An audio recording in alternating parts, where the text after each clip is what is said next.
Olá, meu nome é André Leal e darei início ao nosso seminário que tem como tema o terceiro setor e os desafios na promoção e proteção dos direitos humanos e das minorias no Brasil. Nosso grupo temos como componentes eu, Camerina Paula, Camila Kelly, Daniel de Souza e Valdson Oliveira. Terceiro setor, direitos humanos e minorias.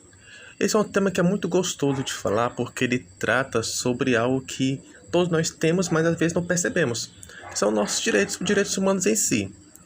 E trazendo para a responsabilidade social do terceiro setor, nós podemos começar a apresentação com a seguinte introdução, de que, de acordo com o livro lançado em 2018 pelo IPEA, intitulado Perfil das Organizações da Sociedade Civil no Brasil, aproximadamente 340 mil instituições do terceiro setor denominavam sua finalidade de atuação como desenvolvimento em defesa de direitos e interesses. Ou seja, elas atuavam em prol de poder colaborar de alguma forma, seja direta ou indiretamente, beneficiando a sociedade, protegendo nossos direitos, que são diversificados.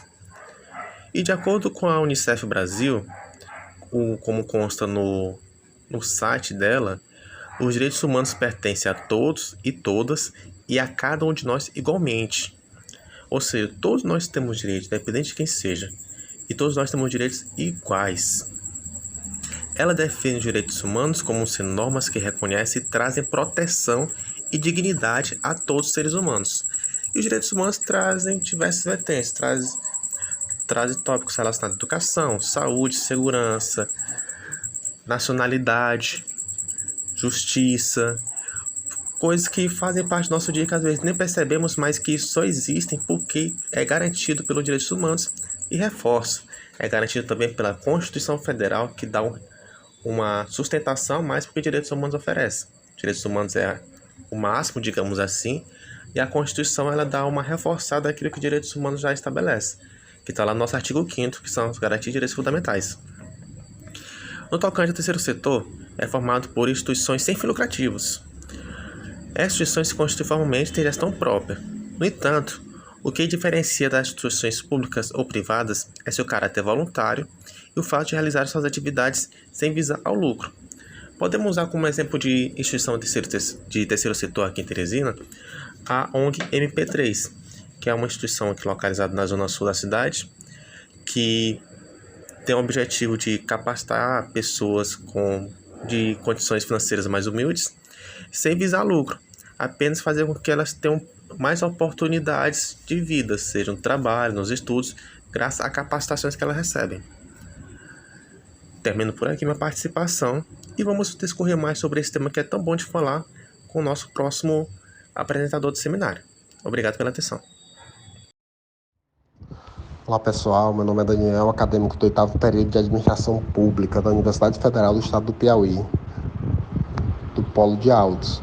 Dando continuidade à apresentação dos seminários, eu vou explanar um pouco aqui sobre a apresentação da temática intitulada de O Terceiro Setor e os desafios na promoção e proteção dos direitos humanos e das minorias no Brasil.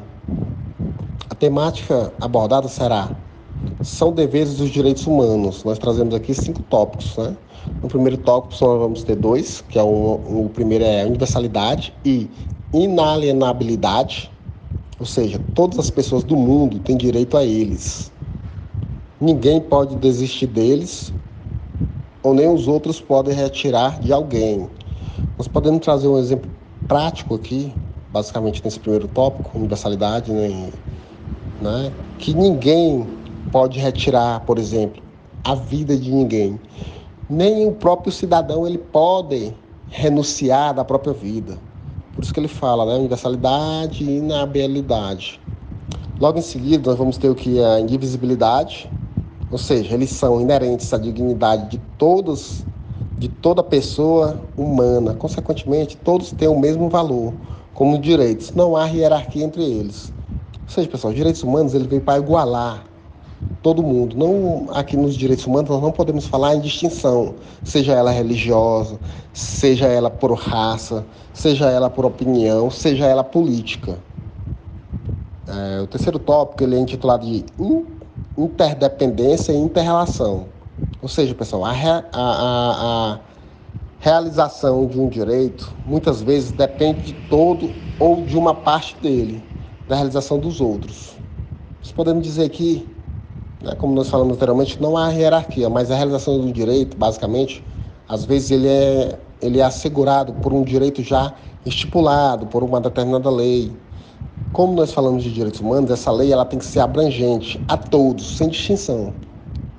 E, por fim, existe a igualdade e não discriminação. Esse também é um dos deveres dos direitos humanos. Igualdade e não discriminação. Ou seja, todos os indivíduos são iguais como seres humanos, independente de raça. Olha lá, como eu falei anteriormente.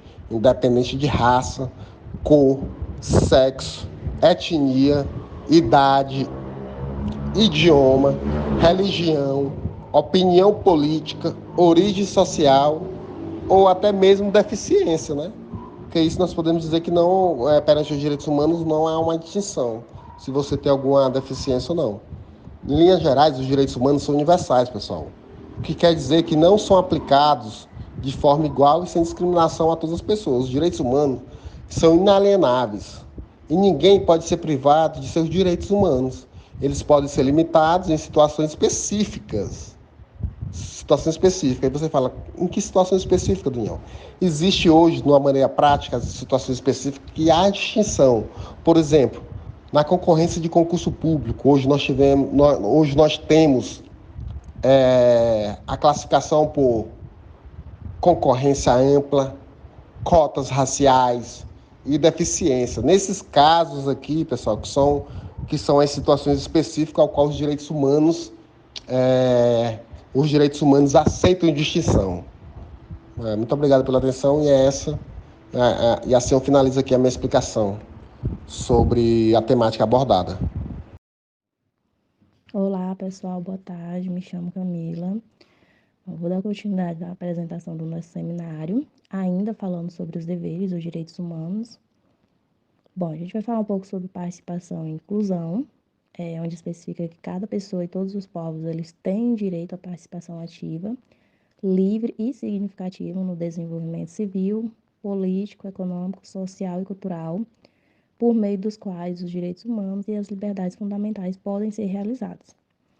Um outro dever é a responsabilização do Estado de Direito, onde os Estados e outros detentores dos deveres, eles têm que cumprir as normas e os padrões legais consagrados nos instrumentos de direitos humanos. Quando não fazem, os titulares de direitos, lesados, eles têm esse direito de instaurar procedimentos, para que seja feita uma reparação adequada perante um tribunal competente.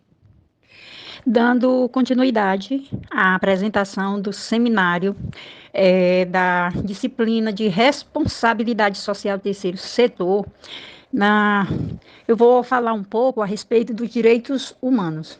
Os direitos humanos foram desenvolvidos e adotados pela Organização das Nações Unidas, ou seja, pela ONU. Na Declaração Universal dos Direitos Humanos, em 10 de dezembro de 1948, com a adesão de diversos países, e ao longo de todas as décadas que se passaram, desde então, todos os países participaram da ONU.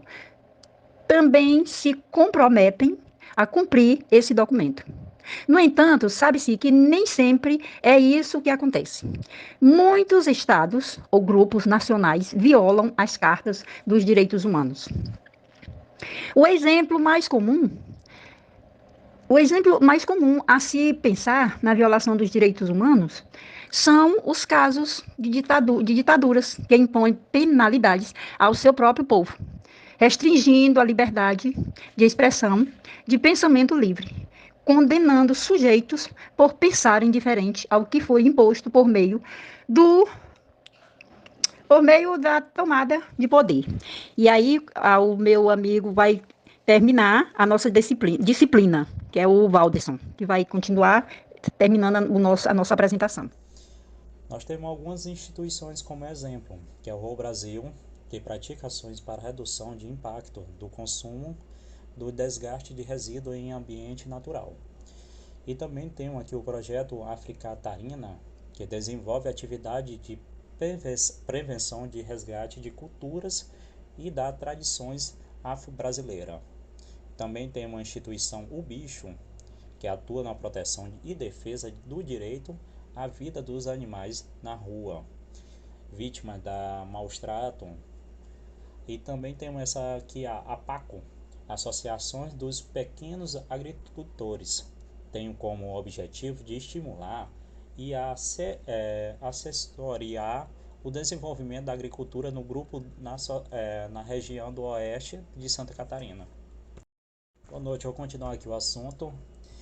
É necessário sentir que procura-se agir as ONGs que atuam na defesa dos direitos humanos, para manter os direitos, proteções e deveres que os cidadãos, em tese, deveria ter, denunciando as violências desse acordo firmado. As ONGs exercem um papel fundamental para uma qualidade de vida e para a construção de uma sociedade mais justa e sustentável.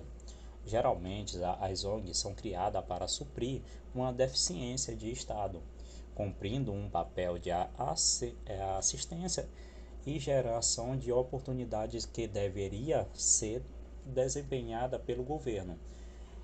Em tempos de crise e incerteza econômica causa pelo aumento de desempenho e da informalidade, essas instituições são mais acionadas e, desse modo, necessita-se de mais voluntários da iniciativa privada e que deve ser parceira da sociedade civil.